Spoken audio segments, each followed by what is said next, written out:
Hello guys, home sekuwa कर्नरमा अस्ति गार्डनको काम हुँदैछ, के भयो भनेर हजुरहरूले सोध्दै हुनुहुन्थ्यो कस्टमरहरू र मेरो साथीभाइले।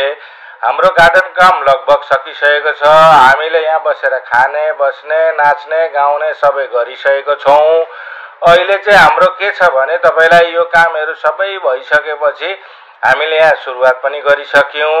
अलिकति फ्लेक्सको त्यो कम्पनीहरूले दसैँको कारणले गर्दा अलिकति ढिलो भयो, फ्लेक्सको कामहरू चाहिँ गरिदिएको छैन।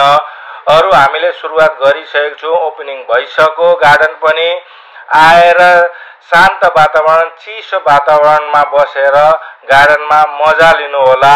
हामीले मजाले बनाइदिएको छौँ हजुरको लागि गार्डन। र एउटा नयाँ कुरा के छ भने मैले स्पेसली गार्डनमा के गरिदिएँ भने हजुरहरूको लागि, हजुरहरू आएर नाचगान गर्छु, मलाई गार्डनमा राम्रो स्पिकर, राम्रो साउन्ड सिस्टम चाहियो भन्नुभएकोले मैले साउन्ड सिस्टम पनि राम्रो ल्याइदिएको छु। आउनु होला, शान्त वातावरण गार्डनमा बस्नु होला होम सेक्वा कर्नरमा।